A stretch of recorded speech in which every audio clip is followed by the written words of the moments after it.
Right, so Mark Gurman has given us new details regarding the Apple car, including the release date, the price of it, and also the specs. So according to Mark Gurman, the Apple car is going to launch in 2026. It's going to be under $100,000, and also initially the plan was to make this fully autonomous, which means there would be no pedals and steering wheels, but Apple has now scaled back that part of the Apple car experience. It will still have controls. And that makes sense because Tesla and basically everybody else has been struggling to make a proper autonomous car, so of course, it makes sense that Apple also is facing issues. Also, I think consumers in general would not trust to enter into a car that of course has no controls. Imagine if it malfunctions, you will not be able to overtake, and yeah, that could cause some issues. So now apparently there's only going to be self-driving modes on highways, which is very similar to most EVs and most cars. So I do wonder what kind of aspects are Apple going to improve upon with their own car? Because in the past you could say that this would be fully autonomous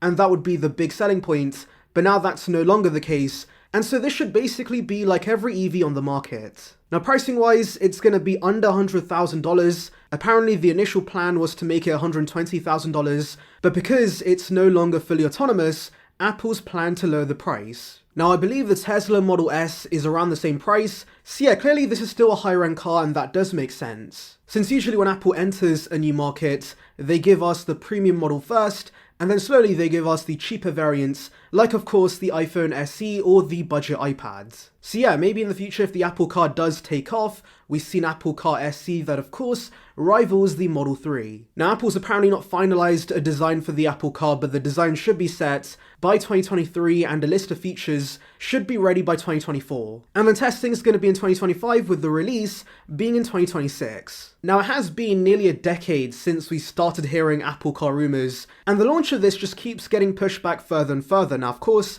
I do understand making a car is difficult. It's a completely new category for Apple, but as I said, what is Apple going to do different with the Apple car compared to existing EVs? Like one could say that maybe CarPlay will be the differentiating factor, but of course, at WWDC last year, they did mention a major overhaul for the CarPlay experience, and they're already working with other manufacturers, and so that's really not going to set this car apart. Now yes, maybe Apple brings their impressive audio tech to the Apple car experience. Maybe also they put an M1 chip in this, and I know that sounds ludicrous, but of course, remember that most cars don't have very powerful chips, and so Apple could improve the infotainment setup with, of course, their great hardware prowess. However, is that really enough to justify getting this over much better and cheaper EVs on the market?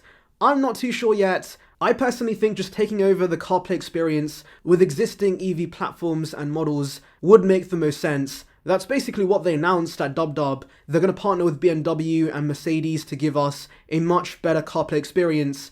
And so yeah, just do that and not give us a dedicated Apple car. Also, we know that Apple loves their margins, and you really don't make a ton of money with cars. They're very slim profit margins. And so yes guys, I would not be surprised if Apple does internally work on this, but scraps it last minute because they just could not offer compelling features. Honestly, the best thing Apple could have done is buy Tesla, because when they were bankrupt, there were talks that Apple could buy them, but of course, those plans fell out. However, now, since Tesla has such a huge lead over other EVs, that would have benefited Apple massively. But right now, I think it's too late to enter this market, especially at 2026, and unless they can make this fully autonomous and the tech's actually really good, then yeah, I don't see the point of this. Then again, some may argue Apple's existing products have peaked and matured, so they're looking to enter new markets and keep growing as a company. Anyways, tell me your thoughts regarding this report in the comments. Anyways, thank you for watching guys. Make sure to like and subscribe for the latest Apple news and rumors. Check out the video in the above on details regarding Apple's VR headsets.